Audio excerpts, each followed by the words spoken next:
everybody, and you're very welcome.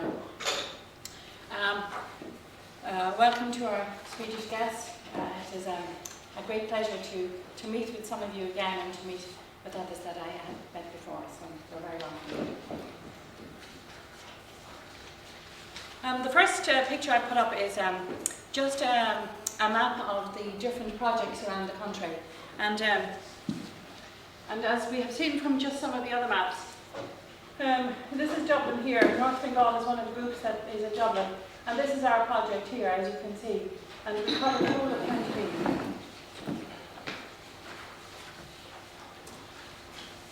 So I'll just give a very brief history of the history of the Rural Transport Programme. It started in 2001, and it was a response to the identified need of people who lived in rural areas. We had very rural areas, and we still have very rural areas, with a dispersed population and no public transport. It was funded at that time by the Department of Transport, and it was administered by Puddle. The initiative got programme status in 2007, and then the Rural Transport Programme moved to the National Transport Authority in 2012. Then Meath Accessible Transport Project Limited is our company name, but we also have a trading name, which is Flexibus. The company was set up in 2002, and 8 groups were set up in that time. And then in the following years, 34 more groups. We grew to 36 groups altogether, but they came on after 2002, 2003, 2004. Meath have county-wide transport services, and we very much focus in County Meath on transport and accessibility. We have a community voluntary board of directors. In 2002, we provided transport with private operators. And in 2003, we bought 2 accessible vehicles because we had no accessibility at that time. In 2005, we had our first health contract, which meant that health services, specifically in County Meath, disability services, contracted with us to provide the services, and they paid us to do that. In 2006, we set up a training centre. And we set up the training centre because we had a lot of employees who didn't have a level of training sufficient for the services that we wanted to give. And that was very specific to people with disabilities. In 2008, we were lucky to get a grant to buy 3 low-floor vehicles, and that was the first time we had invested in low-floor vehicles. Before that, we simply had used ordinary vehicles with lifts on the back. And it gave, I suppose, the board and the company an opportunity to explore the differences between low-floor vehicles and vehicles with the lift. And for my colleagues, a low-floor vehicle is a kneeling bus, you know, that kneels down to the ground to let wheelchairs on. And our other vehicles have a lift on the back like our bus yesterday. In 2009, then we started a community self-drive, and that meant that people in the community, in community groups, whether they were scouts or they played bowling or they came together for some reason, we worked with the community groups and we trained them, their drivers, to take out our buses when our buses weren't working at no cost.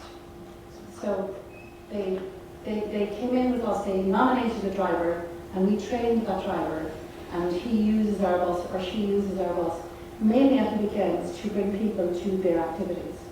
The driver does not get paid, the community, and we don't get paid, but there's a very high usage of that service. And then this year, in 2012, we started our voluntary car scheme, and the voluntary car scheme, as will be explained later, is a car scheme where volunteers give up their time to bring people to hospitals. So our company structure looks like this. We have our board of directors who are made up of members of the community and from some of the statutory agencies. From that board of directors we have subcommittees.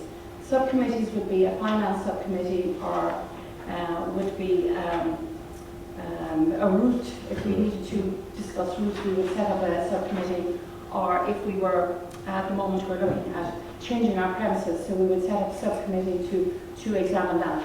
The subcommittees might exist maybe for 1 year or 2 years, and then they would exist no more, but like for finance, it runs all the time.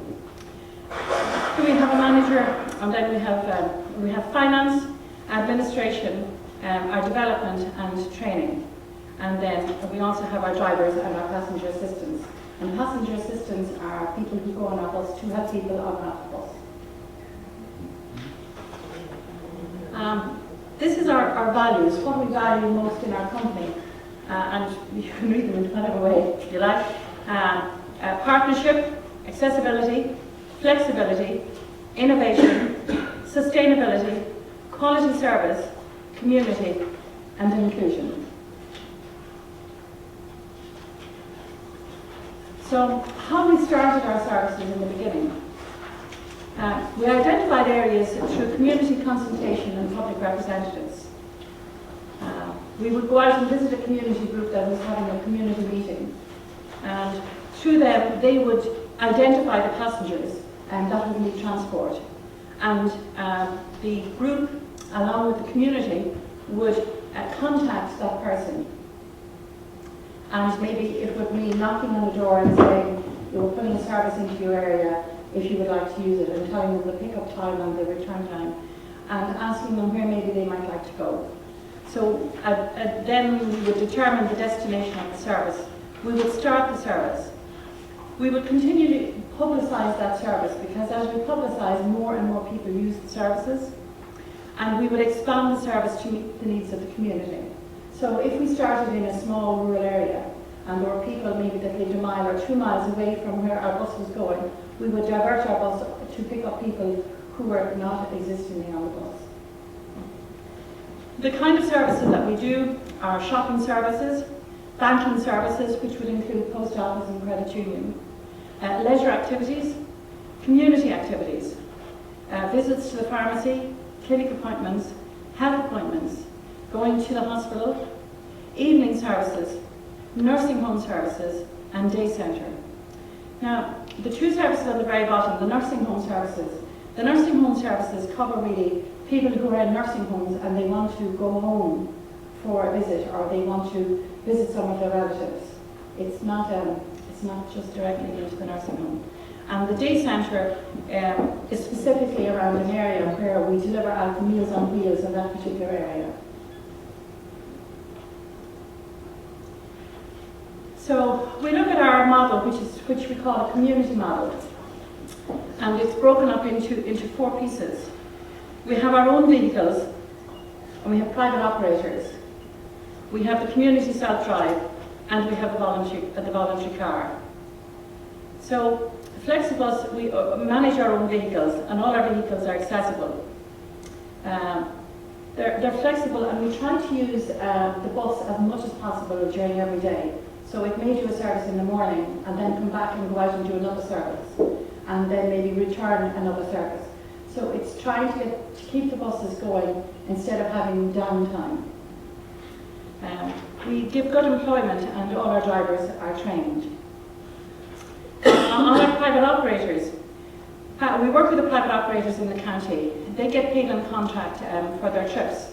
They have very good local knowledge, and what we find is that the private operators, they in the majority would supply school services, and so the extra services will give them an extra income. Our community self-drive, as I have spoken about, the community drivers can use the Flexibus vehicles free of charge for use for their youth groups, and it's mainly youth groups that use the service, because that seems to be the forgotten area. For the youth seems to be in the forgotten area.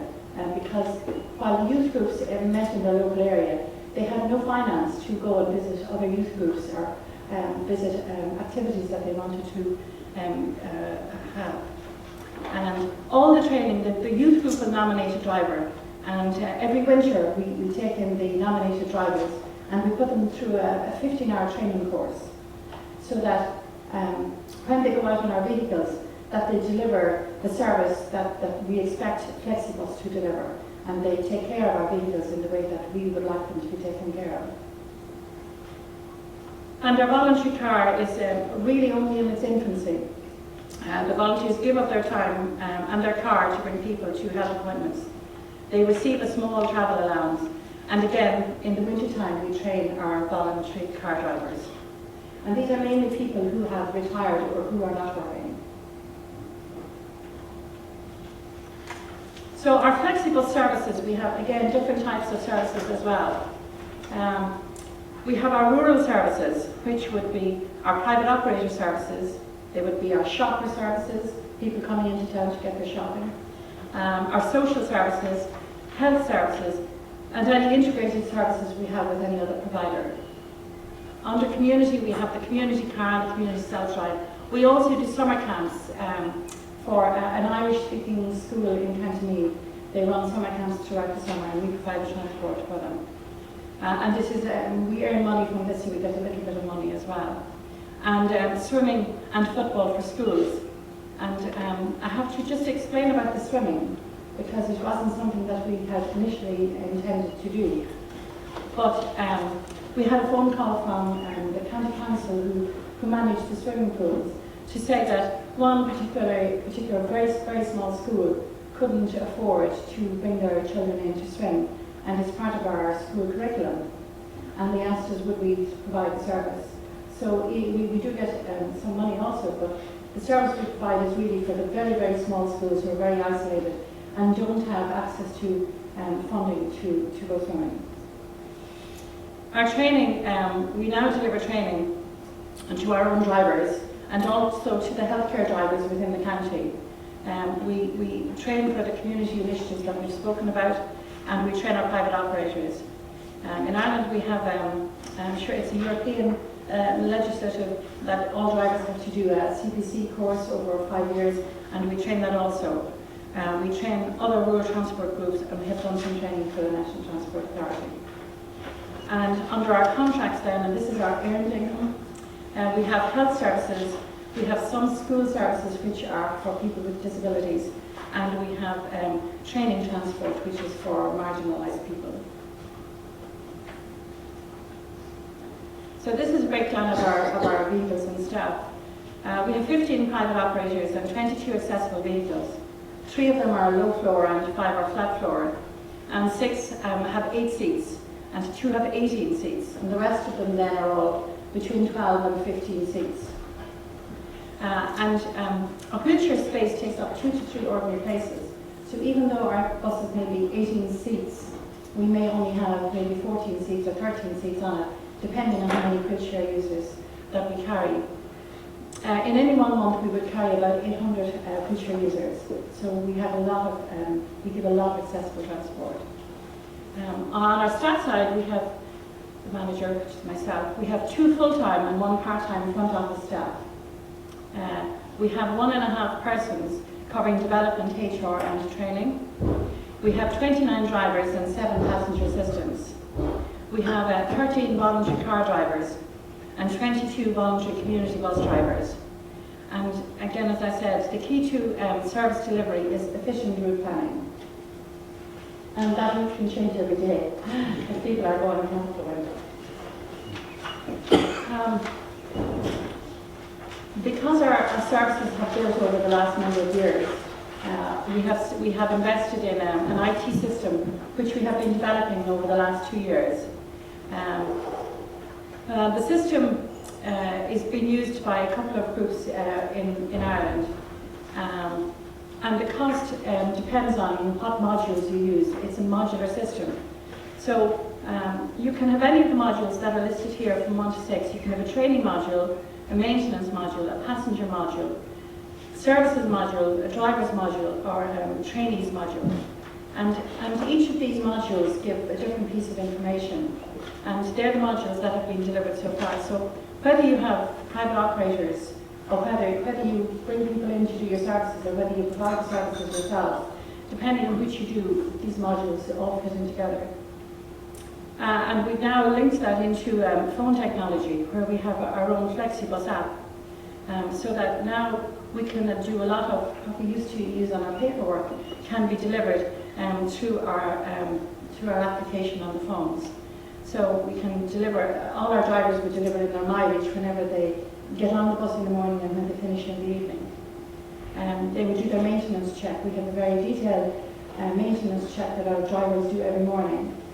And that check is now delivered, instead of we used to do it on a piece of paper, it's now delivered through our app. And so if there's a fault, it goes both to our garage and to our maintenance person to let them know that there's been a fault reported and it has to be repaired. Our passenger list will be there for people to tick off who goes on our services. Our fault reports, as I've explained. Our excessive mileage will come up to tell us that somebody has put in excessive mileage, so it's incorrect, so it needs to be redone. And we also have a text system, a free text system through our app as well, where we can deliver texts both to our drivers and to our board of directors and to anybody who does our training. We would have, Tricia, how many people do we have on our training list? We have about 2,500 people on our training, particularly for CPC training, and we can send them group texts out to tell them when the next training day is on, and then they can text back to let us know whether they're coming in to do it on a particular Saturday or Friday or whatever. And it's a free service that we got when we put in our IT system. This is just our passenger numbers, really since we started down here in 2002 and where we are in at the end of 2011. In our first year of operation, we had just over 3,500 passenger trucks, and last year we had just over 105,000 passenger trucks. So everything at the end of the day comes back down to money, and it's always about money. And we have 6 different sources of funding. So we have our free travel pass, which is a limited amount of money that we get from the Department of Social Protection every year. And then we have our community services program, which is an employment program that we have where we get support to employ 7 people. And we have the rural transport program grant. And that money goes in as part of our funding. But then on the other side, we have an earning income. We have an income that we got in fares for people using the services. Can you explain fares? Is it fees? Fares, people will pay on the bus. Okay. If they don't have free travel, they will pay a fare. Yes. Our training, which is commercial measure, our training centre must pay its own way, it must pay its own rent, it must pay its own areas, it must pay everything. And people come back to the company to put out more road transport. And then our contracts, which are commercial also, and they are mostly commercial contracts with our agency provider, but we have other contracts as well. And again, they not only have to have full cost recovery, but they also must make a profit to go back into the company. And I suppose it's the extra money that we get here means that our services that we deliver can expand and increase, and that we can try and do different things to give a better service to the community.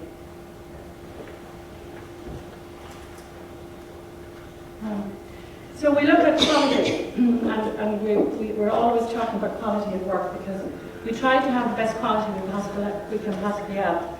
We try to have quality staff, quality vehicles, quality services and quality training. And under the quality staff, our staff are very committed to our passengers. I have to say that we have fantastic staff in Flexibus. They are very committed to our passengers. We put a lot of training into our staff, because we find the more training we put in, the better our staff are. They have a good sense of job satisfaction. Our staff come to us always from the unemployment sector. We have only employed 2 people who have come to us who were in employment before they came to us. Everyone else in our staff have come to us from unemployment.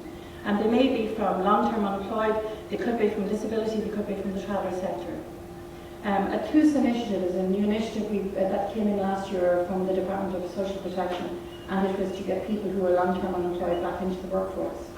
And we had an initiative last year where we worked with the Department of Social Protection and our local leader group, and also with our VEC, which is our educational company in County Meath, to try a TOOS initiative to bring people to the hospitals who needed accessibility. So we put a lot of training into it. And it has gone well for the first year, but in the second year they haven't replaced the drivers, so we have difficulties at the moment. But we hope to overcome them because it's very difficult to get people to hospitals that have accessible needs if we don't provide a service. Our staff are very involved in the company. When we ask them, when we have staff meetings or when we do their job appraisal every year, what they say is very important to us. And if they come up with ideas, then we will try to work them in, because they're the people who are out on the ground. They're driving our services all the time, and they know things that they can do differently that we don't see because we're in the office all the time. So if they have initiatives or if they have ideas, we always try to work them in. And we try to have best practice in coordinating and delivering our services. On our quality vehicles, our vehicles, as I said, are accessible, and we have a total preventative equipment maintenance program in place. In other words, we train our drivers to give a very, very detailed maintenance check on our vehicles every morning and every evening to make sure that our vehicles are the best we can possibly have them going out in the morning, and that they're left well then in the night time, that there's no problems. We have a health and safety management system in place that we implement very well. We have our low floors and our flat floors, and we have a replacement policy in place. Our vehicles are replaced. We don't get any grant aid for our vehicles other than the three I spoke about earlier. We buy all our vehicles from our earnings, and we take a bank for them every year. Our quality services, we look at our services being passenger-centred. We focus on the accessibility element of it, and we're responsive to the needs of our passengers. We are ready for integration of our services both within County Meath and outside it, and we have our IT system in place which improves the quality of our services. And quality training, we have identified the best practice. Our health and safety is a priority. We're part of the RSA module feedback, and that goes back to the CPC training, and it's managed by the Road Safety Authority. And we give submissions to the department and to the taxi regulator and to various other bodies where we feel that we have any experience that we can give. Our future, I suppose as Mary was saying this morning, our future is, we don't really know our future. We continue to work, I suppose, as best as we can, but our future, it has not, I suppose, really been decided yet what direction that rural transport will take. So we will continue with our balance of private operators and our own fleet. We're looking at the integrated services within County Meath, and that's to include health and daycare, community services and school transport. But that's a long way into the future. We have to start with the small pieces and work our way into the larger one, which would be school transport.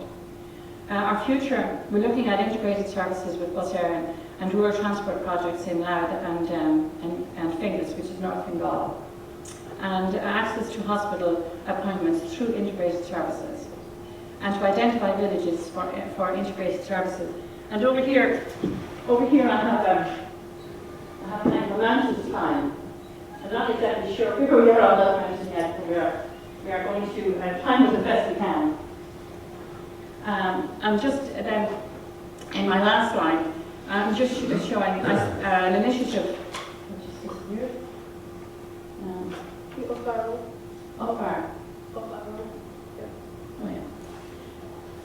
This initiative, I suppose, follows on from what we spoke about earlier, about the service that we had going from Stamullen over to the corridor.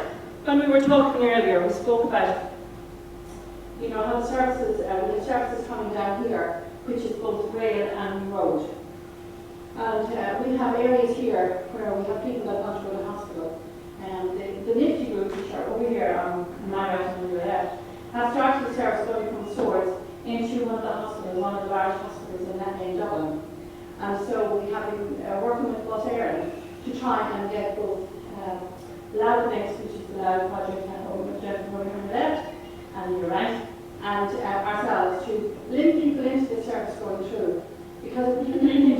bus area service. If we can link people across, and we can link people down, we can increase the service going in here, and people can get directly into the hospital. It's very difficult to get direct hospital services out of County.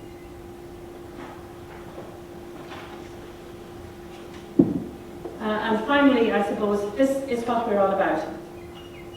We're about our board of directors, we're about giving value for money, we're about our staff and our vehicles, our services, our networks, our programmes, our funding. But the most important is our passengers, because everything we do is about our response to our passengers. And that's true of them. And they use our buses a lot. Thank you very much.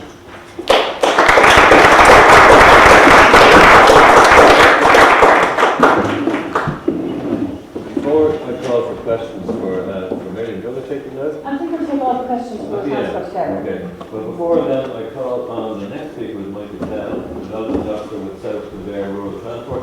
I'm just going to point out here where we got the name Flexibus from.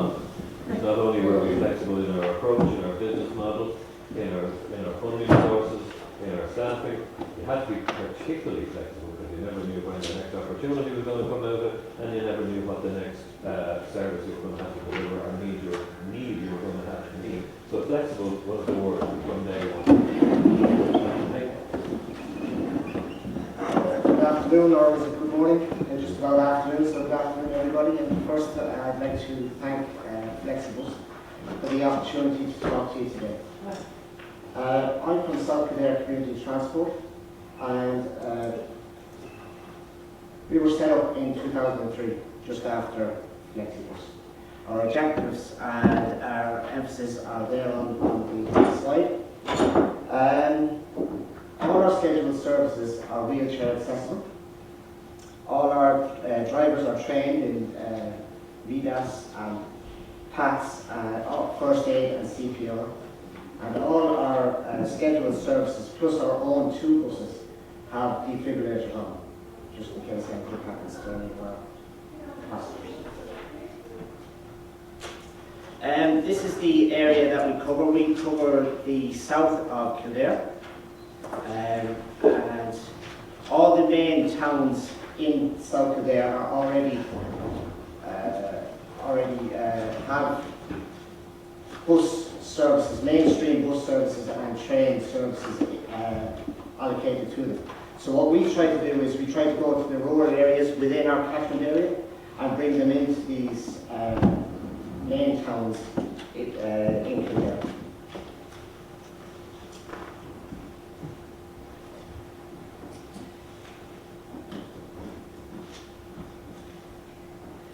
We have 3 scheduled routes, they're on the slide there, and our scheduled services run on designated routes at designated times, 3 times per day, no flexibility.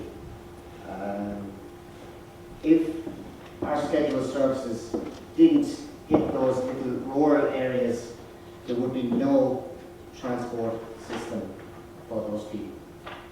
So what we provide is very essential to our customers.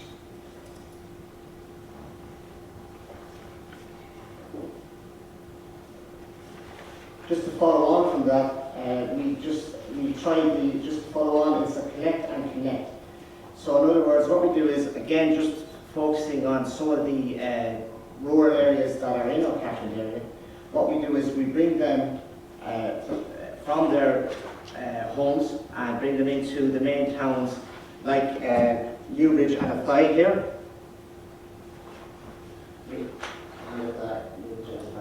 And Kildare, actually, Kildare town.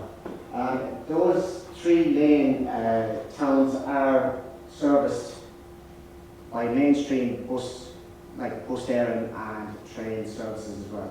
So when we bring them into Newbridge, Athy and Kildare town, they can then go on to Dublin or wherever they need to go.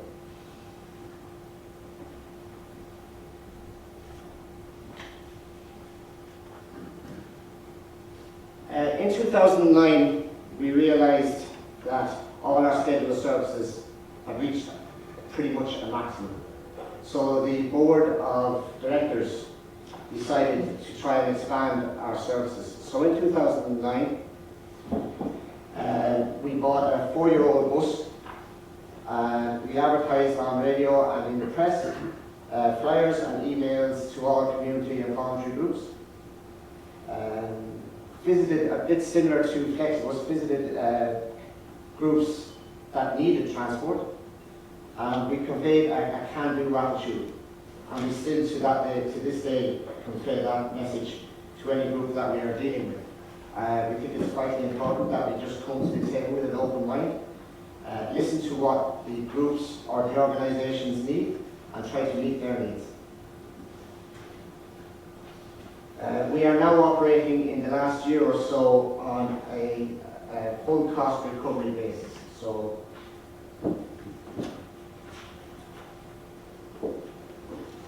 again, leading on from that, we have a call centre in Meath, which I am in charge of. We've tripled our passengers, as you can see there. Again, mentioning the fact that we are now on full cost recovery. Our total fares, the steering group for the integrated rural transport, I will come on to that in the next slide or so. Let's see where it's. Yeah, so just to go back again, sorry, to the call centre. The idea is there that an organisation or a school ring us, give us the details of the run. We have a database of contractors that we use, about 15 contractors that we use. We get 3 local prices, so we're keeping the business local. And we go back to the customer then with the best price. Originally, we were giving 10% discounts, but as I've already mentioned a couple of times, we are now on full cost recovery.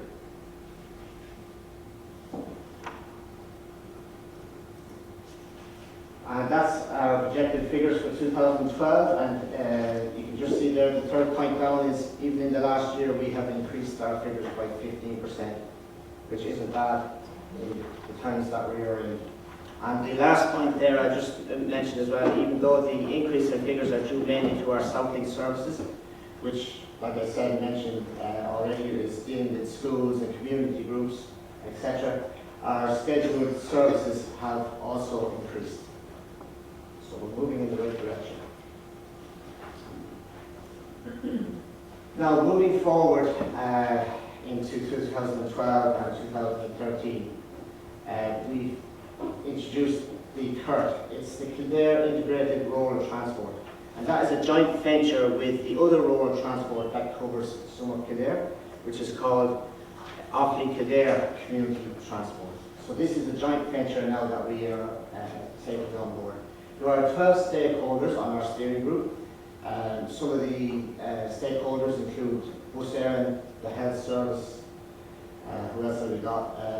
The Fáilte Ireland, we've got the DEC also on board, and obviously a few others. We already have a school contract with Bus Éireann, and recently Bus Éireann won a court case where they do not have to tender for school transport anymore.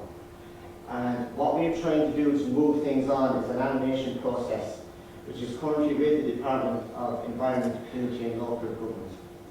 And what we're hoping to do with that animation process is to get a piece of research done that covers the whole of Kildare and the transport needs of the whole of Kildare, with recommendations that the new organisation, CURT, can move forward in 2013.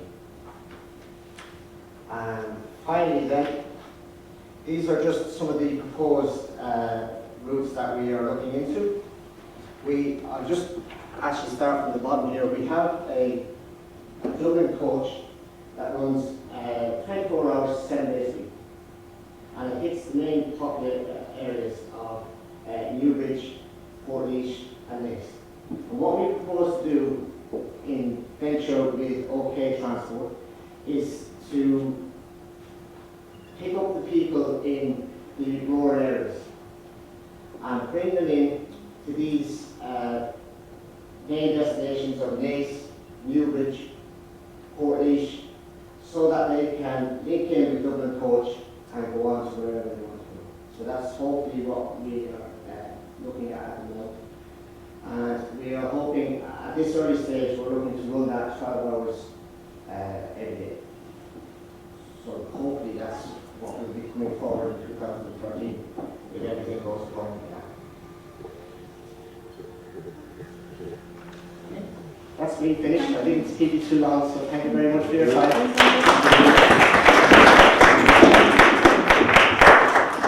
Thank you, Michael. That was very interesting. And I think our next speaker comes from a place that will probably harder to read as a second word than the north of Sweden. This is Helen O'Driscoll. She's the Development Officer with West Cork Rural Transport. Okay, good afternoon. I'm going to talk to you this afternoon about Cancer Connect, and to put that into perspective, I'm going to tell you a little bit about us, and we are West Cork Rural Transport. I'm not going to get into huge specifics here, but we do have a question and answer as well. Okay, so to tell you a little bit about ourselves, we are quite similar to Meath in that we are 10 years old. We celebrated our 10th birthday this year, established in 2002.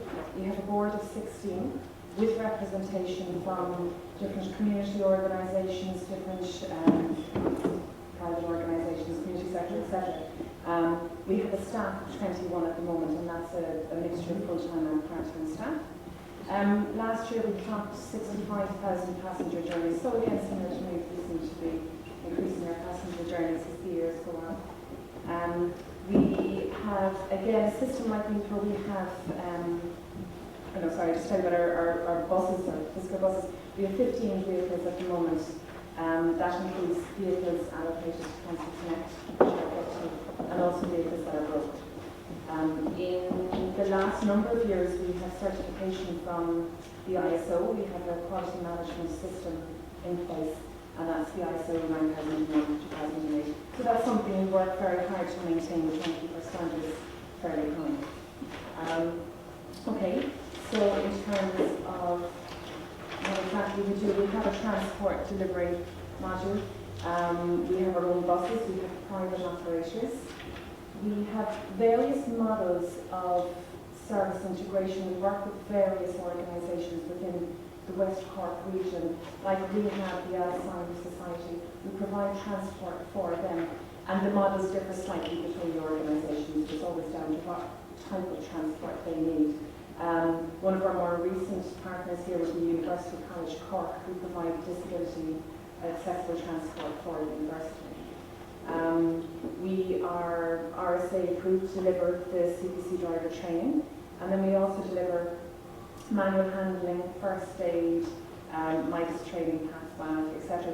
We deliver this training in-house and out-house, so we deliver it to our own staff plus private individuals from West Cork. Again, similar to me, any funds generated by this training is repatriated back into rural transport, so it keeps us on the road. So we do have quite an extensive training arm. At this stage, I suppose we are fairly well developed. Our service delivery is fairly expansive, and we have continued to meet demand. Over the last number of years, we started to look at how we could reach the health service, because there is obviously huge demand for transport accessibility within the whole health service industry. We discussed various options and various models, and we looked at what was out there. And we did come to the conclusion that there was a need for a service voluntarily led using community cars that might actually make an impact in that car. And so was born Cancer Connect. Now, Cancer Connect is a free, flexible service to Cork for people receiving cancer treatments. Cancer itself is obviously a very traumatic experience, and what we wanted to do was to alleviate the trauma and offer transport. So we weren't going down the medical side, the support side, in terms of counselling or anything. We just literally wanted to take one piece of that whole traumatic experience out for the people in our community. So we wanted to say, so we'll worry about the transport and then we deal with the wellness. So we have two different types of service within Cancer Connect. Now, radiotherapy treatment is a treatment of about 10 minutes that the average patient will receive for up to 7 weeks. So for 7 weeks, that's going in every day, at least every weekday, and getting treatment for 10 minutes. Now, if you can see our map there, West Cork is a fairly expansive area, and getting from West Cork to Cork City is a journey in itself. The most western points down there are about 100 miles from the Cork hospitals. So for people getting to Cork hospitals every day, it was a 200-mile road trip. And that's very, it's a substantial journey to even consider in terms of, I know Pat mentioned the right car is king, and when you don't have public transport to fit in with your medical needs, it's a very difficult thing.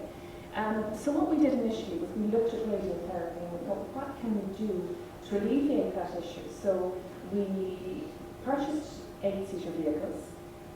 We developed a team of voluntary drivers, and I'll get into the volunteerism because it's funny that it's come up a few times this morning.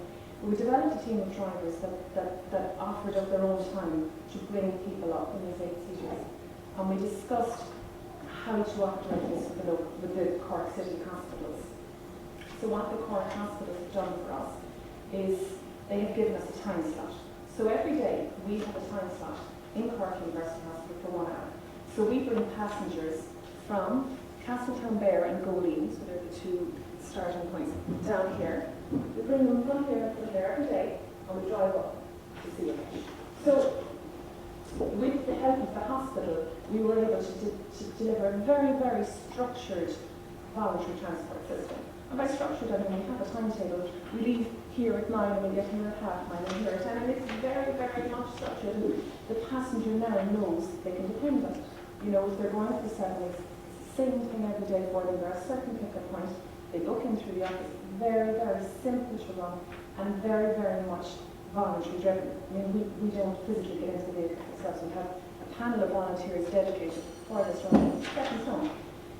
So at this point, we, within the first couple of months, this was fairly established and became fairly much part of West Cork transport, for rural transport as a company, but also transport in the region. So we started looking at expanding.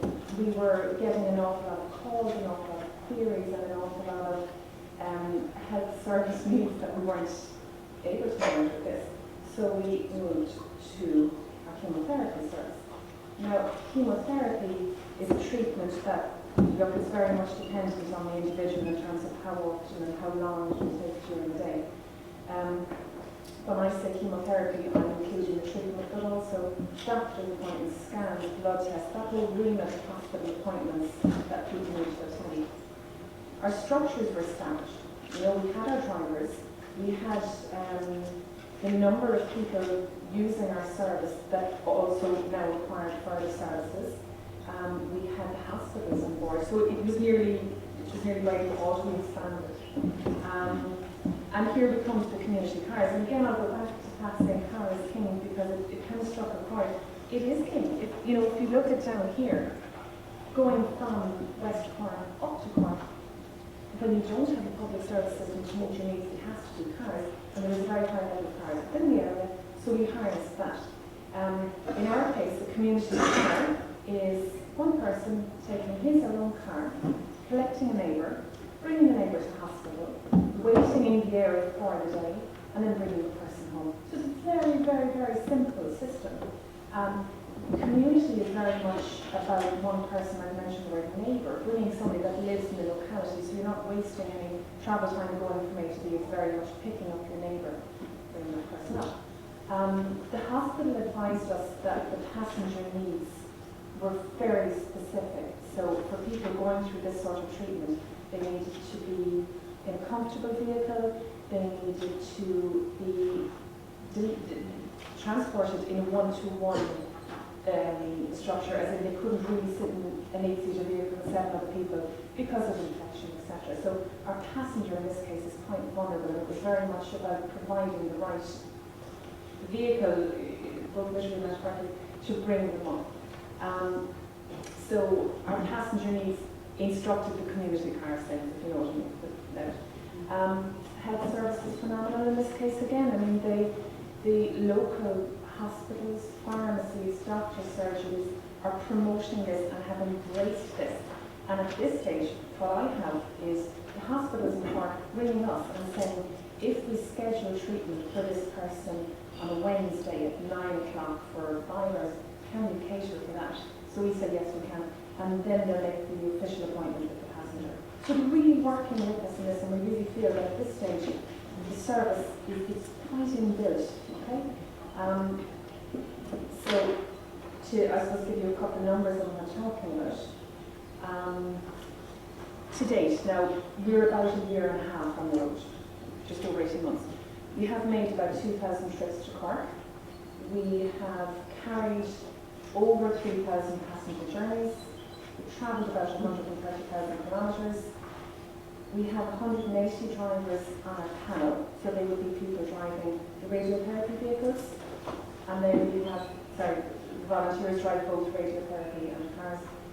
We have about 150 cars linked to Cancer Connect at the moment. And we have about 100 people using the service today, as in at the moment of current passenger figures of 100 active users. And we have about 15 cars on the road every week. What I should say is that these figures are increasing every day. I'll tell you more about how the community is involved, but there is such promotion of the service and there's such goodwill associated with the service, and it's developing very, very, very fast.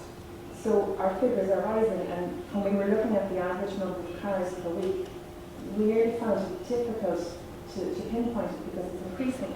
You can see the graph I have on the left, which shows passenger figures in April when we started in 2011, right up until September. The number of trucks is rising and rising.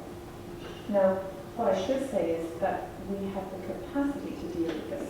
So, as the passenger need increases, so too does our panel of drivers, our panel of cars. So it's very much a manageable system locally.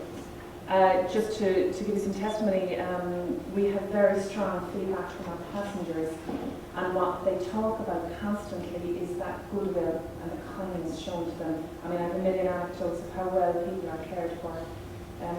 When we look for volunteers, we ask them to transport people from A to B. We don't ask any more of that. We think the transport itself is a fairly onerous issue, and there's a substantial amount of responsibility there. What we're getting is such a higher level of kindness and goodwill and caring and support and all that. And it's active volunteering. It's a very different sense, it's community, people looking after each other. Okay, so that's what Cancer Connect is. I'm going to tell you a little bit now about sort of the how and the why. In terms of how we do it, I've mentioned what rural transport is and how we operate. But I suppose we have a substantial amount of input to ensure that the service is successful. We have a history of transport management.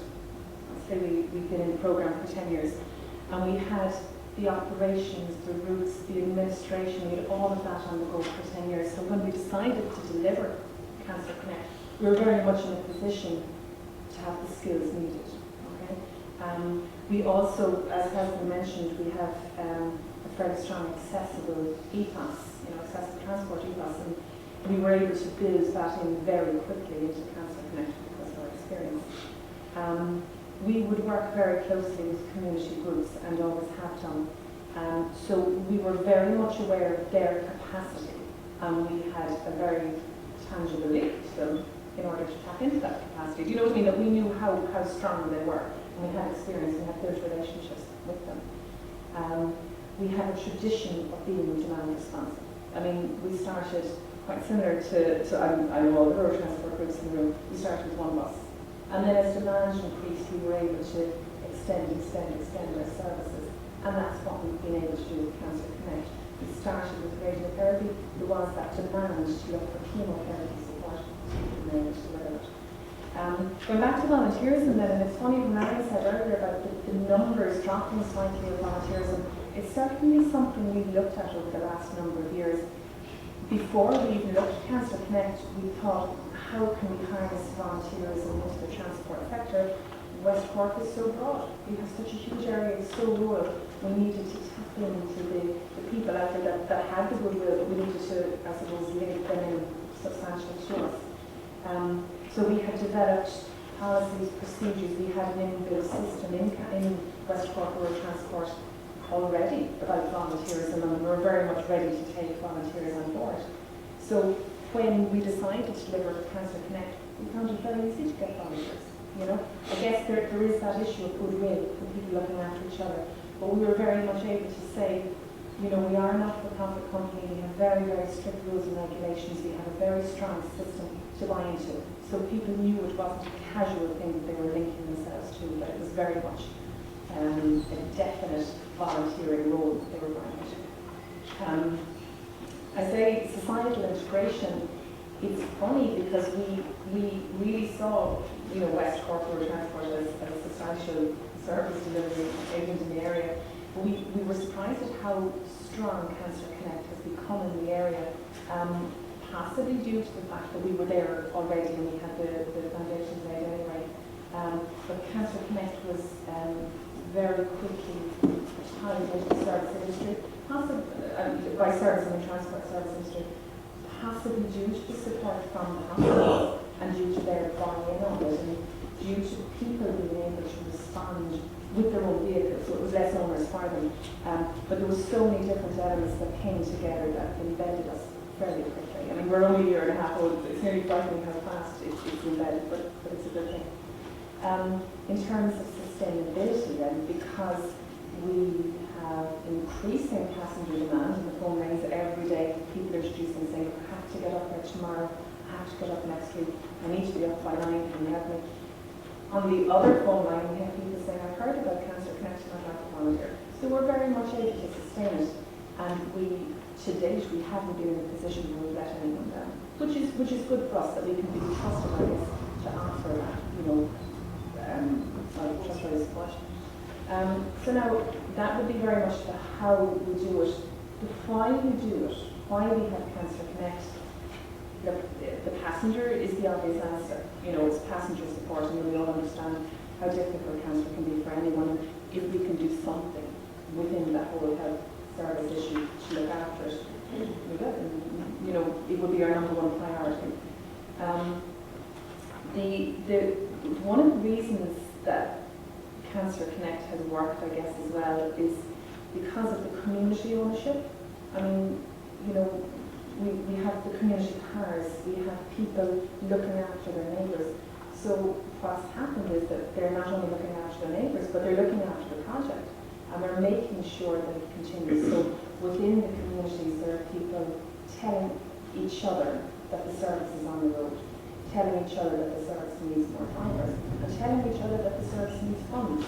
So they're fundraising, they're promoting, they're recruiting, they're doing everything. Now, we're obviously administration, coordinating, etc., but the ownership of this is phenomenal.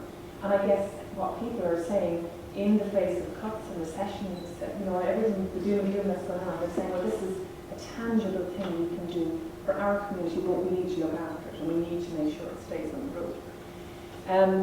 Social capital has been created, and the word social capital came up earlier. What we knew was that there were people out there, we all know the community activists, the strong people, the local members that look after their industry. But what has happened is they've developed all these networks amongst, you know, different villages and towns and parishes, and they've become very, very strong subcommittees, we call them, where there are people looking after their own area, they're merely named individuals, be they drivers or not.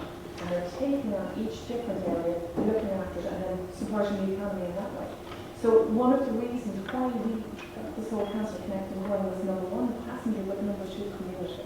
And it's definitely working for the community. I mentioned their fundraising.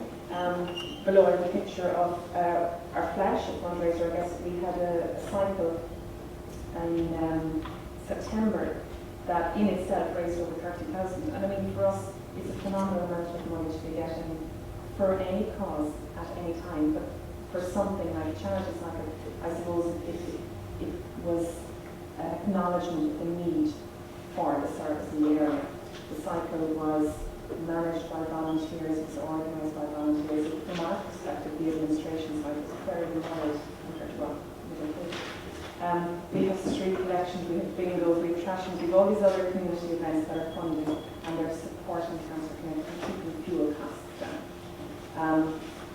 One of the final why we developed such a project was social inclusion, and there's two strands to this.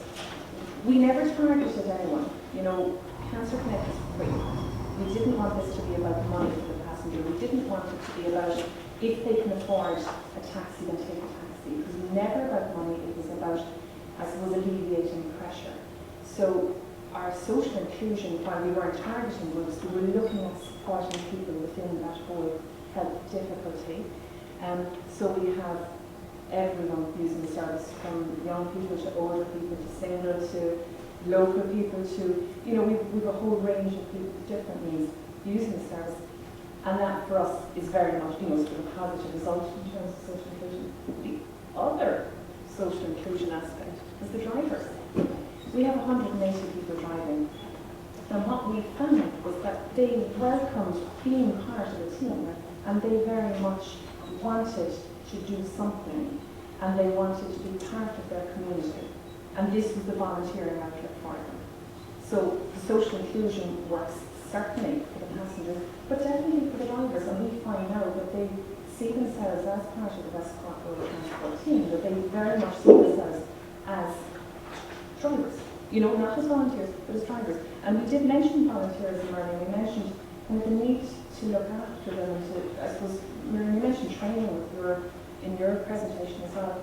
And we find that, yeah, because we're an organisation that is very much structured, they're very happy to fit into that, and they get the return as well, you know. So in one sense, they're taking a car to Cork one day off. In another sense, they're part of this whole phenomenon, which is looking after community members in a structured environment. Okay, so I suppose just to sum it up, it's a voluntary service, and I guess one of the reasons Cancer Connect works is the volunteerism. It's something you can buy, it's something you can take. We've been very lucky with the team of people that have decided to come on board with us. Today, we have 150 cars and 2 8-seaters on the road. We have 180 volunteer drivers. We're going to change tomorrow. We generated just over 90,000 this year in terms of funding, and that's fairly substantial to us. You know, we've, as I've mentioned, we have different training elements, and we bring in finances and like that goes into repatriation to West Cork Road Transport. This fundraising really is about keeping Cancer Connect on the road. It's a very, very easy message to sell, but a surprisingly high figure just in terms of affordability in West Cork anyway. You know, about people's money, I guess what they're doing is they're giving their time and they're giving their finances to ensure the service stays. So rather than us looking and us saying we need grants and it's coming, which is another positive sign. One of the, you know, obviously this is the most important point of your presentation is the human element, that the number of beneficiaries receiving treatment supported by us continues to grow. So we've got, as I said, I think 3,000 passenger journeys. So it's 3,000 journeys where somebody has been supported. And I mean, it's very difficult to put value on that sort of thing, but it's certainly a very good result for the drivers as well to see that there was a higher number of people using the service. Local service integration would be something I've mentioned just in terms of Cancer Connect being embedded into West Cork and further afield, I guess, because we're heading up to Cork City now, where our service is becoming known in the city centres in terms of the hospitals.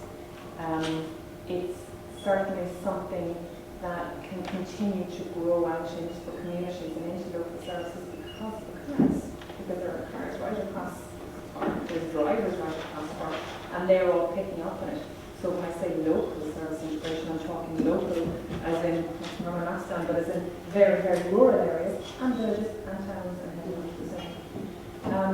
Future plans, very, very rural areas and villages and towns and heading into the city.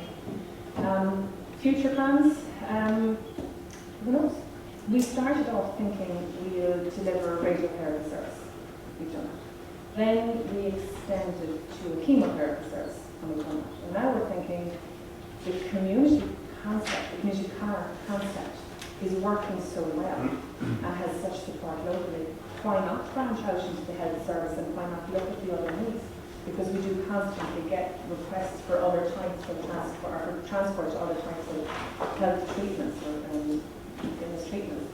So what we're trying to do now is to identify other gaps in the health service transport need, if you know what I mean. So where else can we start fitting in? Because to a certain degree, our numbers are limitless because there's, well, I suppose eventually there's a limited number of cars on the road, but in terms of extending, we can certainly extend as required. Now we do, I suppose, we do have to be strategic there, and we do have to be able to say yes. You know what I mean? That we do have to provide a service, or at least sell a service that we can provide. But in terms of future plans, we're extending fairly rapidly, and I suppose we have the capacity, the administrative and organisational capacity to do so. So in terms of future plans, we could be here next year talking about a different type of Cancer Connect transport service, something that's extended, something that might even go outside of that service unit. But as of today, anyway, they're sustainable. That's it generally. I'm not sure if you want to do questions and answers now, or if you want me to. No, not yet. Okay.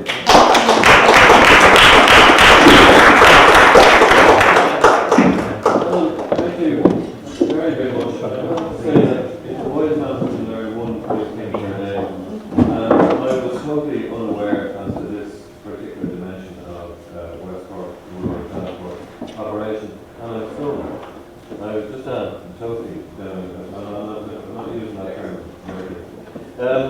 Okay, Michael, can you hear us? So I need to go to get a gathered response, and then we'll take questions. Right? Michael.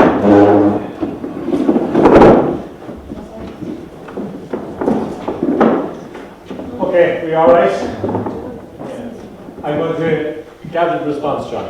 You'll have to define that, what we mean by that. I was absolutely. It was just really interesting for us all to hear, and all I'm going to do is maybe bring it together from the point of view of looking at it from a rural development context. I teach in university, I teach community development and rural development. We've been very involved in the early stages with the rural lift, when a lot of the rural transport stuff was coming together as part of the rural community development model. Now, what we heard this morning, Marion, yours was very interesting, because you gave me a sense of big picture planning, right? You gave me a sense of integration. Yeah, you gave me a sense of integration, you gave me a sense of branding, you gave me a sense of conducting reviews of public transport, identifying gaps, you gave me a sense particularly of trying to bring different ways in which people use transport and linking them all up. But the bottom line that you came down to was a lot of it was driven by value for money. You were constantly looking for good services, but they had to be cost effective. And I suppose what's very hard for those of us involved in rural development, community development, is the danger that that agenda would leave out other kinds of capital, not just financial. How do you value the fact that people get out of their homes and get to somewhere? Or the Cancer Connect model, the provision that you have of volunteers being involved. There's a whole range of other benefits that are very hard to quantify. Intangibles. And we have to find a way of making them tangible. We have to find a way of recognising them. And I think it would be interesting when you talk about your region, which is so far north and Sweden, those issues around having people being involved. Because even the origins of All Sweden Shall Live, is a value in itself that came. That was a community response to what was happening, as I understand it, in Sweden at the time. But you gave us something, but what struck me was, in a sense, how now it's been driven very much by what is the value for money that will come out of this as well. Then, when we had Pat and Fiona here, they talked to us about county planning. Now, I don't know how much that relates to the people in Sweden in terms of planning, but one of the things that struck me about that was how county planning is limited by boundaries, the boundaries of the county, and that transport is much bigger than a boundary. Like in Meath, parts of North Meath gravitate as much towards Cavan as they do towards Meath, so it crosses the boundary there, across the county. I know where I come from, a lot of people will head towards Dublin as Pat and South Meath. How will people over in East Meath gravitate towards Louth? So in a sense, by planning for a county, you sometimes ignore the fact that a lot of the transport needs and indeed the service needs people have extend outside that county. And counties are in competition with each other. So the lack, and just read that document there this year, like this regional this reform of local governments, and recent policy document, has changed us from having 8 regional structures to 3. So it has changed the configuration of the regions, and it has taken us from 2 assemblies to 3. So there is a realignment going on there, and whether we will be any better for looking at things from a regional point of view. And again, I don't know in Sweden whether you have a regional vision for things, or because in Ireland, when you hear Pat and Fiona talking, they're talking about Meath, and everything stops at the border between itself and Kildare. So that's what struck me about it. But I think the stars of our presentation were Michael and Helen and Mary and yourself, because I think you are most interested in hearing how does Flexibus and South Kildare Community Transport work, and how does West Cork Rural Transport work as well. That's really makes sense.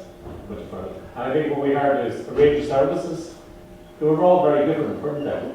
You know, in the sense the Flexibus South Kildare, while the bottom line is about transport, but in the sense there is a lot of different about. I heard an awful lot about this concept of social economy. I heard a lot about social enterprise, and I heard a lot about innovation, community innovation.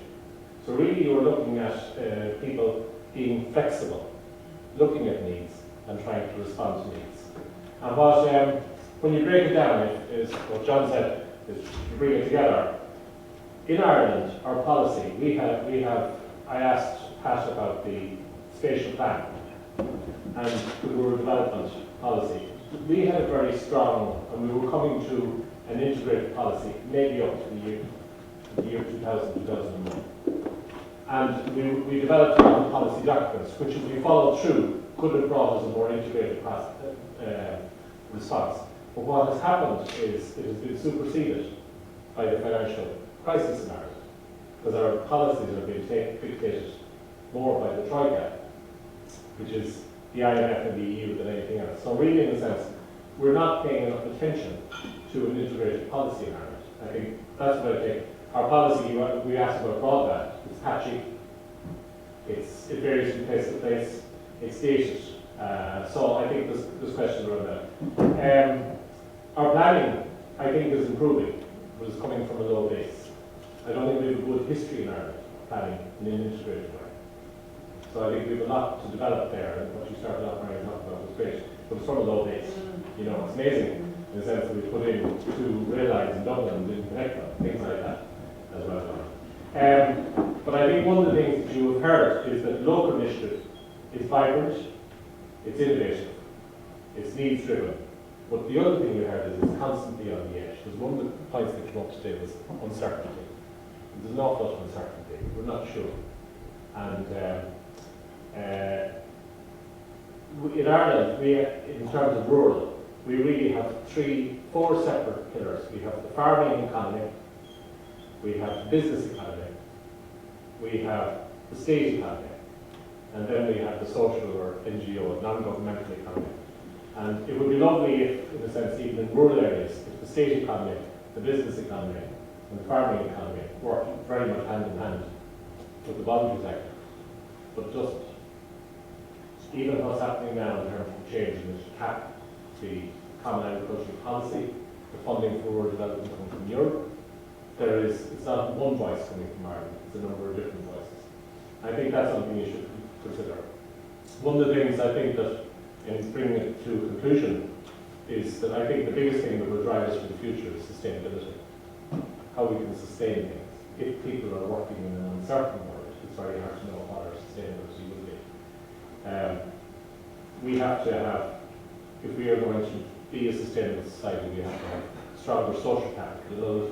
Like 2,400 local village action groups, as you were saying, it's wonderful to have that base, to work up from that base, because that is great social capital. And we have that in Ireland, where we don't have it in one unified organisation, with a number of different organisations. I don't know if that's the same for yourselves, but it is something. So we need to build stronger social capital if we are to be sustainable. The point that we need to have more local employment if we are to be sustainable, so that people are not travelling out all the time to work. It's the same in education. We educate people out of our local areas rather than bringing education into our local areas, even when you consider school transport. Continually taking people out into big schools. Big question marks on that. We also need, I think, in time probably to look at more sustainable modes of transport. Fossil fuels are going to continue to get more expensive. Travel is going to continue to get more expensive. All those issues as well. So that is an issue we will have to think. And you said about the future, and your comment was, who knows? It's that sense of uncertainty. The one thing I think that these projects have shown is innovation and the ability to respond to need. And I think it's that's what we hear. But for projects like this to work very effectively, they need more backup from the likes of local authorities and from various state services, which are maybe not as strong as they could be. So I don't know, John, can we open it up and maybe take some questions? It was just everything that struck me now, and I think it's interesting because I've met some of your people before, and in Sweden, there's a very, I always got a sense, but often far away things look green, but I always got a sense that there was greater integration there, and I don't know if that's the case, where in a sense the municipal authorities work more closely with the voluntary sector. That's my sense of it, but I don't know if that's fair. So would you like to just briefly, we met last year in Slovakia, if you'd like to just briefly outline all Sweden shall live and where that comes from in a community perspective.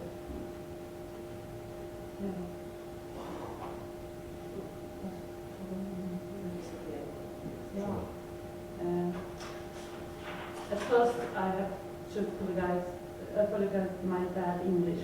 It's very bad. So I have given some documents. I understand rather good, but not so good. So I will beg my friends to help me.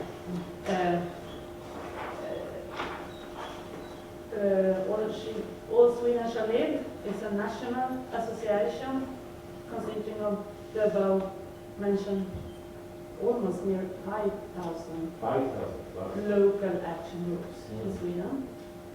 And we also have a 40-member organization, and many of these are large national NGOs.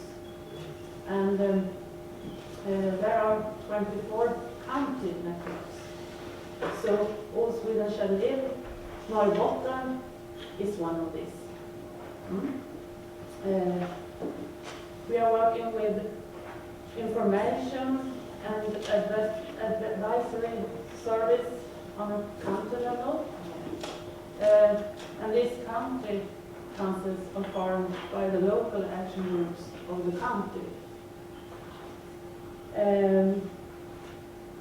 A board consisting of representatives from the local groups and member organizations is responsible for current activities. A small secretariat in Stockholm handles contacts, administrations and informations. And we also have almost 100 municipality organizations who works for the local groups in the municipality.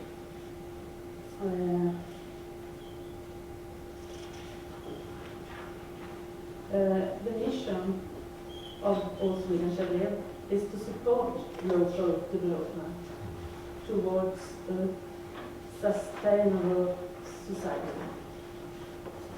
We stimulate cooperation, advise and support local groups, and furnish them with tools to help them socially in working with local development. Our objective is also to influence public opinion on rural politics in order for all Sweden shall live. And Bertil is working in a local group, and I wonder if you can tell them some about the work you are doing in. It's a village, and it's a small part of village, 7 village. It's 700 persons, and we have local development in some in municipality with sort of state service we have built a service point, and there we have new technique, and we are trying to serve the citizens, local citizens, and put service from the center part of the municipality to the local part. And that's from the beginning. It was a Swedish, I can tell you, project from the countryside, and then to the local part. So we try to plan and job from local up to regional and then up to state. We are trying to, yes, bottom, that's very important. And that's, I think I heard about the same in Ireland, that you're planning on state level and then regional level, but local level, not so in a way to get active in planning the society.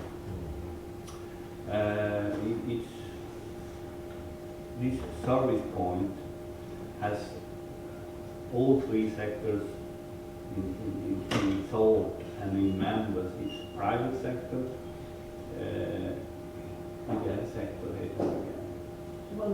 voluntary sector, and official sector.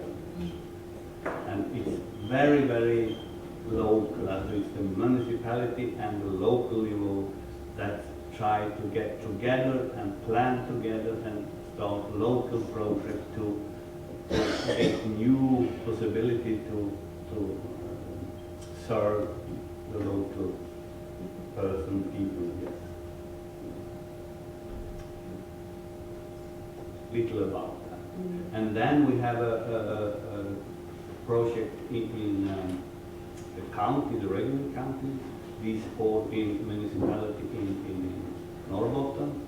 We just now try to have a dialogue with all the municipalities, the border of the municipality, and searching local interest, local village that want to take part of their own future and build some project to get further with the life on the countryside.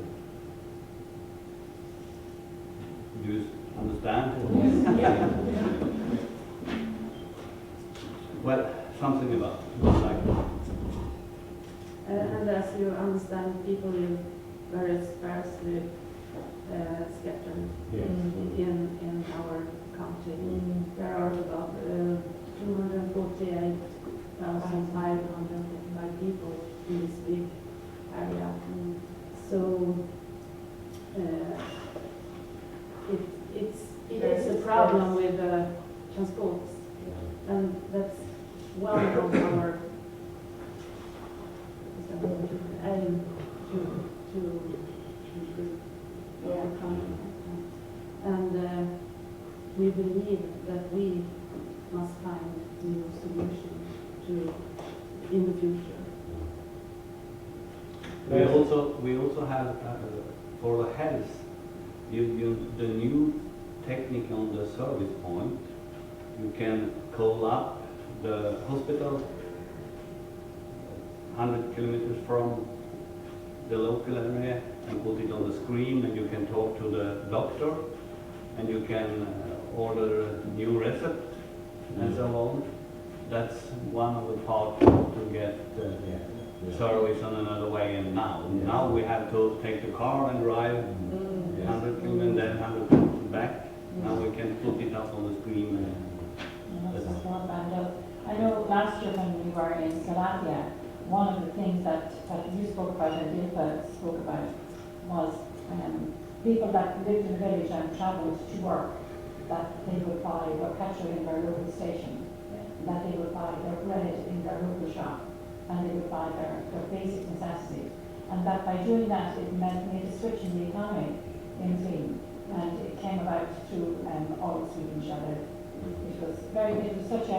It's such a very small thing that we ask somebody to buy their bread and milk or to buy some groceries.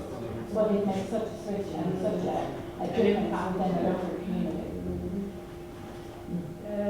We have got homepage, and on that homepage you can find some information in English, and one of the documents in English is Handbook of Local Financiation. So you can find this. I only have one with me, but you can find it on our Handbook of local Financing. how small village work with that. Have you got the website? Yes. If you put in all Sweden Chalet, Yeah. it comes up. You can find it on some Yeah. research. www.elasverige.dot. Yes. Thank you. So in the region, in your region, how many of the village action groups are there in your region? Your region covers a quarter of Sweden, and yet has a much smaller population. So how many village action groups are there? Approximately. We used to say 400, 400. 400, 500. It varies through the years, Right, of course. depending on how some small groups go together and becoming one big one sometimes. And is all of your funding voluntary? Where do you get your money from? At the national level, we got the money from the national government. Yeah. We get Trade and industry, the department. Yeah. and we get probably 15 million every year. Swedish crowns. 150,000 euro each day, 15 million Swedish crowns. Do you get anything from Europe? Project, we Project finance. yeah. Any other questions? And I did hear before, I read before about where there were some experiments or some projects done where school bus services could be used by adults, but that fell into, it stopped happening because of some issues. And I was just wondering if you could explain a little bit what went on there, because we have new emerging child protection legislation as well that seems to want to segregate children from the rest of humanity, and I'm just not sure if that was related to what happened to those services as well.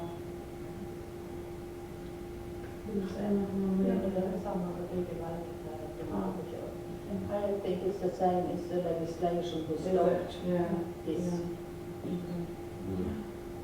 Yeah, because that's not really, I personally don't think that's really the right way to go, you know, but it just means that you're going to kind of institutionalize the specific services for children and no sharing with anybody else, so it doesn't really make for The platform good already savings. is Yeah. urban services. And Yeah, they're already and I going mean, anyway. you know, who's You know what I mean? looking after child protection on a 145? That's right. You know, from Dublin So to I Ray, mean, so.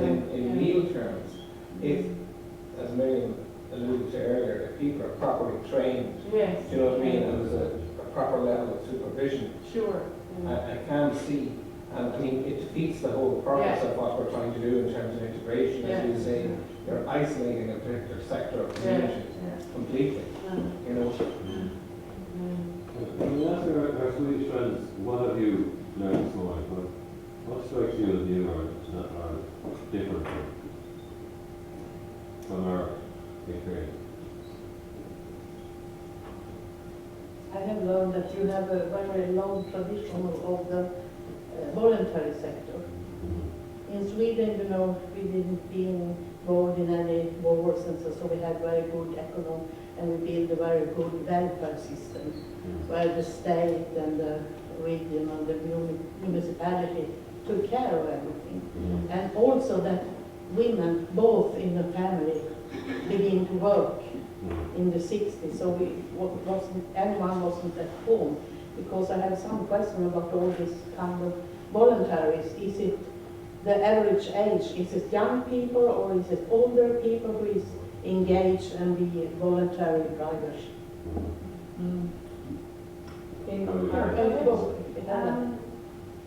The majority are retired. With this particular project, I suppose it's a full day when we ask of them, so they need to be available for my the majority are retired. We have some that are part-time workers, unemployed. We have teachers that are available during the summer. It's a mixture, but I would think the majority are retired. And I think the experience would be that most are returned. And unemployed, more likely. We should be starting. Because of the whole social profile here now, the high level of unemployment and that, and early retirement in particular, a lot of people have more spare time, you know, in terms of the younger generations trying to occupy themselves, and the willingness of the older people, when I say older people, middle-aged to older, to actually get actively involved. But one of the problems, I suppose, and the Meath County Council rep hit on it there, was the transients commute in local communities, particularly within, say, the greater capital area, that these people are commuting up and down. So the only quality time, family time, I suppose, they have is a weekend time. So there's less of a commitment there to voluntary in those, and it is a major problem in certain areas.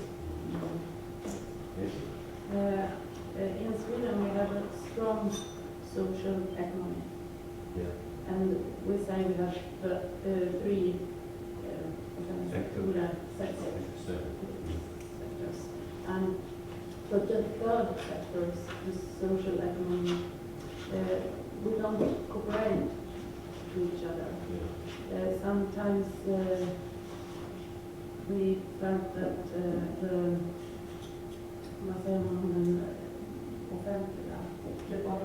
the public sector, they don't need us. They will do everything by themselves. And otherwise, they sometimes say the social economy is not exist because we, the people, they want all from the yeah. So we must be better to cooperate to each other, and that's, I have learned today that you are going to, in Ireland, you cooperate together much more. Some of the time, but our networks are more human-based rather than institution-based. The institutions don't cooperate terribly well together, the people sometimes do, which is not so good reflection. I would say, yeah, absolutely. I think that if your impression is that there's good cooperation between the first sector, the state sector, the second sector, the private sector, and the voluntary sector, the third sector, that's not correct. That's not, particularly at higher levels. Sometimes people who are, let's say somebody who is working for the likes of the HSE, the health services, they will want to link in with your service in West Cork or with other services. But it depends on the personality. It is not in policy. It is not there. It's not. They're not required to. If they don't want to do it, they won't do it. So it depends whether you have people who are civic-minded and open. Then you can get on great. If that person changes and the person who comes in is not interested in working with you, you're out on your own. There is always among the private sector a fear of social economy. That's right. That it will put them out of business. And that's a big deal. Yeah. I just wanted to make one little point, I suppose, impartial examination of the fact that people tend to view the national structures as being very oriented towards bean counting and the harder value for money things. I think one of the problems is that, I personally subscribe to the view that, there is this intangible commodity called social inclusion.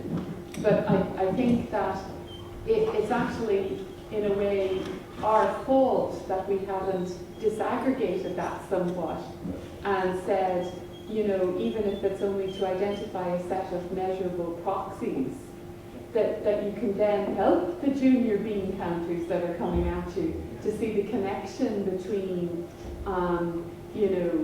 hospital bed occupancies foregone, or whatever is the disaggregation that you get then, and you get the sum of those things that you can monitor over time as going in the right direction, as being your, social exclusion bundle.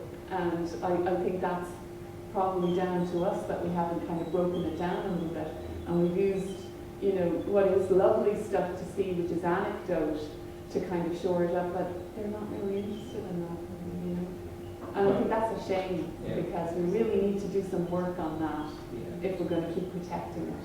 What Michael said is very relevant there. I mean, if we do go down the road, it's going to be go down successfully in terms of integration, it's a conduit really to people that are looking for value for money. Because if you have a knock-on effect, like for instance, the Cancer Connect program there in Cork, where you have a hospital liaising with a group saying, we'll give you an hour. Again, you have efficiencies, for example, in appointments not being missed, in the quality of time for consultants, for example, all of that kind of thing. And there's a net benefit. Yes, it does, very much so. But it needs to happen on a far higher scale than it is at the moment. Like, the decision makers need to be involved. Like Michael hit the point, they're interlocal personalities. Really, you need the people that can actively make the decisions to instruct these local personalities to say, this isn't an option for you, this is a procedure that you're going to have to go by, and X, Y, and Z. And it really does fundamentally, that's the fundamental cornerstone, as far as I'm concerned, of basic integration, that it has to come from the very, very top. That's an interesting challenge, to move that thinking from the bottom up to the top. Somehow it goes through a number of filters, and those intangibles get lost. Because people will want it on a table. Like, it's interesting when you've had the experience coming through the ADM structure of having to fill in tables, and if you can't put it in as a number, then it's not real. But I suppose if you had a couple of them that were successful, like yourselves, on pilot basis, and you could quantify the savings and bring them back to central government and say, look, this is a minute corner, but look at what we've saved, and quantify it in terms of the health savings, the transportation costs, the social benefit, all of that, and bring it forward. I don't think realistically they can fight it.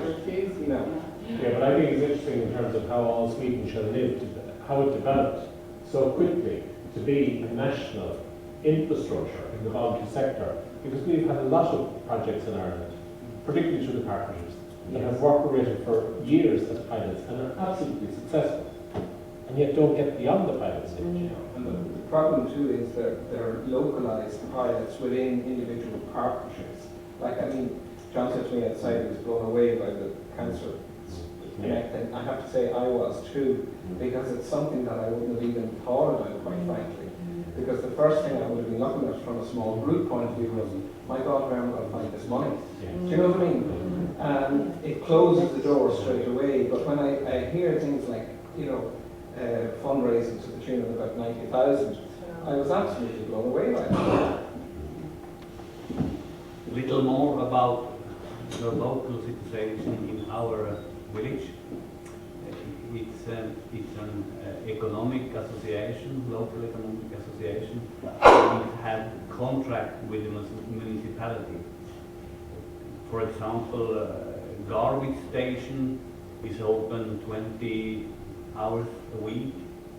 Then we have a contract there, and so we can employed, one employed and so on. And the service point is the same. We have a contract with the municipality and then we can live on it and we have employed and so on. It's only about 700 people, so it's very low. Very low. Another question, can I call the floor one more time? Just a tiny operational question. I'm just interested in what you were saying about the volunteer group. Do you ever get managerial no-show problems with volunteers, or does everybody pitch up gung-ho with the keys in the hand as arranged, or do you get no-shows or let-downs? We haven't had no-shows. We have had occasions where, let's say, drivers can't drive their own route because of the nature of the passenger. You can't have someone coming down through. So we would have instances where we might have people that are saying, I can't drive tomorrow, or we had one case where someone was ill that morning, but our phone line is 24/7. Okay. So we've had cases, absolutely. I mean, it's a human service. They cancel. But then we do have a panel of drivers that we can call on, and I guess there's a very strong relationship between us and drivers. So let's say over the weekend I had 2 phone calls of people that couldn't drive this week for various reasons. So I went through my phone book and I found 2 others instantly, and I said, so-and-so can't drive. And they fill in for each other. And I guess the retired nature of the driver in the case of this means that they don't have any other plans. I mean, they're the only challenges, and I know even this challenge is strong word, because there is that stronghold, there is that goodwill, and there is that, you know, because they know each other. There's someone saying, well, I can't drive tomorrow, so I'll ask you. And then between them, they tell me, so I know who's driving, but that's the ownership side. So in terms of challenges, it's not, it doesn't become an issue. Once the team is a strong enough team, they act as a team. I think as well the fact that cancer really has affects most people. So, you know, that adds to it. If perhaps you had chosen, and I mean, I'm blown away as well by the whole concept. It's fantastic. And congratulations to you and to your team on it. But if it was, we'd say, a particular less tangible issue, illness, people mightn't have associated themselves to the same extent with it, you know? Absolutely. But it's such a leveler, isn't it? It strengthens everywhere. Absolutely, it does. Everybody will have it, you know. And you're very wrong because people think, well, either, you know, they're good by the grace of God. Or I have experience firsthand of being a patient or a family member, and everyone understands. So it's almost mobilizing the troops in the war against cancer. I don't know realistically, I don't know what we're talking about. I know how that would work, but in this case, it's such a, you know, and again, cancer is so. There are many issues in terms of insurance and higher reward and the legislation in relation to that. Sorry, it's a quick answer, but there haven't been. We, in terms of hire and reward, when people take their own car, we give them a contribution. Right. So each individual car, each individual driver talks to their own insurance company. They explain the contribution aspect of it, and they're indemnified accordingly. So is that your insurance question about the individual car? Yes, it was. It was just the fact that I wouldn't say people are paid, they're paid the subscription, but it could be deemed as a reward for providing the service. And the whole legislation area can be quite grey in that area. That was one. And I'm not sure if this was known so this year with the National Federation of Insurers in Ireland, because it came up in a conversation that I had earlier this year. Insurance companies cannot charge anything extra for people using their cars through the hospitals. And they can apply an administrative charge. And if they do that, then you can go back to the regulator and say they provide an insurance. it's very worthwhile. The reason I know about this is because they've not connected me that it's run out of hospitals. And the way to out of hospitals, they have solved all the insurance problems that we may have come up against because they have put it already in place. And the other thing I was just wondering about was, if you remember years ago, there was a kind of a VAT a rebate on fuel for the public transport end. Like, I'm just wondering, to a degree, to kind of promote that end, the cost to the state, I'd say, would be marginal in terms of giving some kind of a refund to people, you know, providing those services. Do you know what I mean? To actually encourage it, and maybe to derive some kind of income to support the actual structure. And Patrick said one or two of our guests are anxious to respond to that. Go ahead. Yeah. I have many questions. If I understand correct, when you have your presentation, you all have established a company. Yeah. Is it that kind of company, not for profit? Yes. And this registered charity, what it means, is it some special advantage to have a registered as charity? Yeah, it's for tax purposes. Okay. Yeah. Registered charity gets tax exemption, doesn't The it? registered charity gets tax exemption, but you pay the full rate of that and cannot reclaim any of it. So it's a two-edged sword. You gain one side, you lose another. Okay. And you have to invest all the money you own. Yes. You cannot, none of the directors can be paid. That's the first caveat. No payment to any director. But the VAT, we have that, don't we? Value-added tax. Value-added tax. Indirect Sales taxation. taxes, It's indirect indirect taxation. You do. Value-added tax. Yes. I understand what they were, but I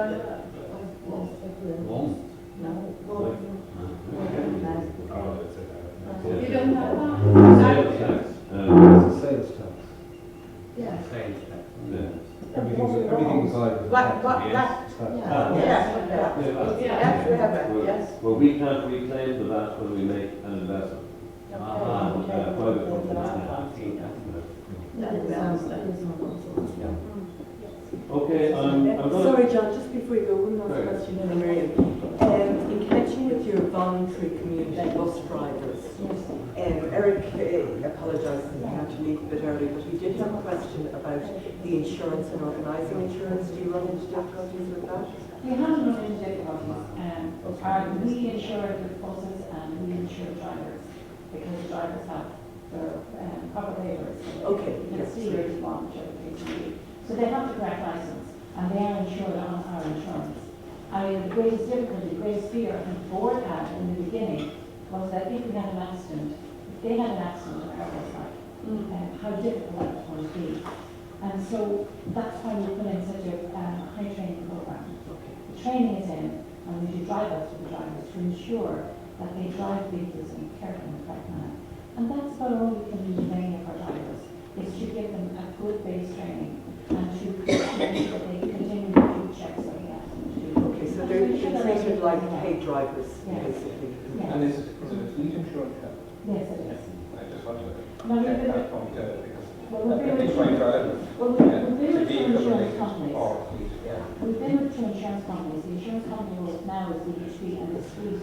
We worked with they had done before that, and it was not paid. And we still have cover for the community drivers. And can I just ask one more time question? The community drivers, when you say that, they come in and they use your bus for nothing, do they pay the fuel costs? They put fuel in the bus. Yeah. They take the bus full, they leave it back And full. they leave it back full. And the bus clean, they leave it back clean. Perfect. They leave everything As they go to that. that, yes. Okay, that's good. And we sign a contract. One other thing I should probably say is not all groups have their own buses. We don't. My own group, for example, is subcontracted to private people or our work. We don't have any buses whatsoever. Yeah, there's only 9 groups out of the 36 groups that own their own buses. But they have a mixed model because we too would have the private operators. Yeah. I want to say something more about Most Women Shall Live, because it's the organization is very important for us, because we have these 4 levels. And as I say, the most important level is the local. But at the national, we have some discussion with the represent the local groups and talk to the government and so on. And we work a lot with European programs. We work because the structural funds, because the local level needs to get money, and we have to, yes, the different local levels, and in our country we must represent the local level when the programs are written in the country and so on. So it's very important. But I suppose it's more difficult for the local level to talk to the municipality. It's the most, and in Sweden we have that problem with, as you heard, that they told you about, they cooperate with the municipality and they get paid for the work they do. That's not usually. So, but and we feel that the municipality they want us to do it for free, voluntarily, and we don't think it will. We pay taxes and we want service too. In the small village, we will do it for free, voluntarily. But if you live in the town, you get it from the public. And so now we work a lot with, say, we want to do it for free. We want to do it in a cheaper way, but not for free. We will employ people so they can make return. Yeah. Okay, well, I have one question. Okay. Miriam, when you offer the healthcare service, school transport, and you have contracts about that, do you have special demands for the driver license, though? Is it rules for that? You mean a different license? Yes. No. The license is applied to the size of bus and the size of vehicle. So if it's under 16 and under, it's a D1 license. Okay. But for over 16, it's a D license. But if it's only an 8-seater like a car, then it's only a D license. So the license is applied to the size of vehicle. Okay. Well, our time again is quite on Irish.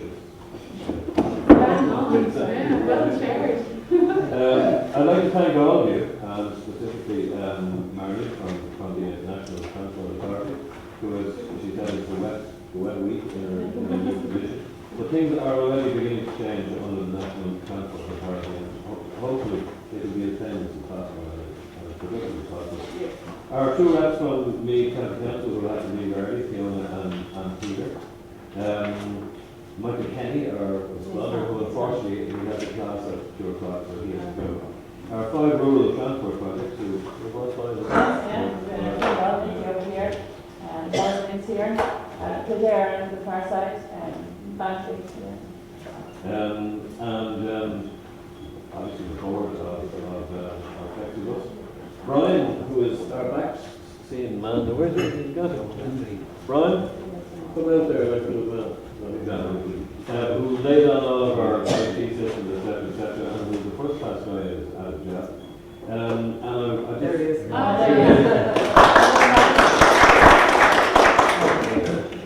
And of course Tricia, who was out there tweeting or twittering madly. And for those of you who understand what tweeting and twittering is, a big round of applause. And I'd just like to wish our 5 guests a safe journey home. And it was wonderful having you. And perhaps we'll be again in the course of events. Okay? Thank you very much. Lunch is next door. It's just a carvery lunch, so we're going to take your lunch, and we have a seat at the table for Thank you. And I want to thank you from Sweden. You are so kind when you do that for us. And I have small presents. Oh, very good. Thank you.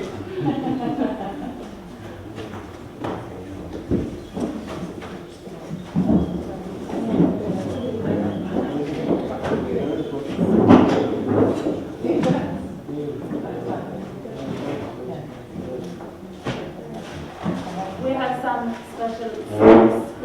Our district, we have reindeers and elves and so on. I have a special present for Miriam, but I suppose more can read the book. This book is Norrbotten à la carte, and there are menus in English and Swedish. Oh, very good. Thank you. And a beautiful picture from our winterland. Oh, thanks very much. Thank you. Thank you very much. I also have some cheese from our district. Very good. And this cheese is it's vodka in it. Very special cheese. So I will leave this one to you, Miriam. Thank you very much.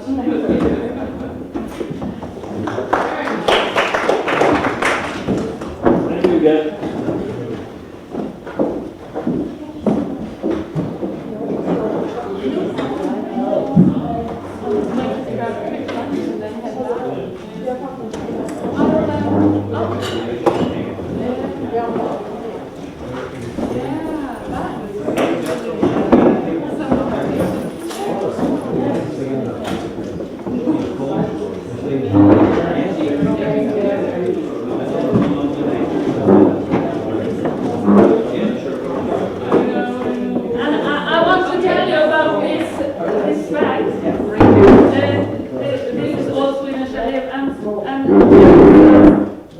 Every development is local, even the global.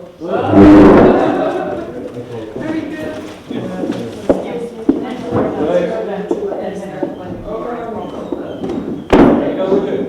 Oh, thank you very much.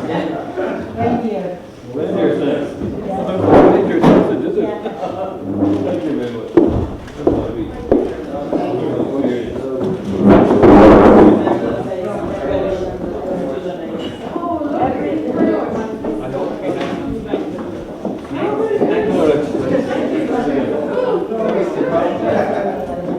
For a while in our case, Thank you very much.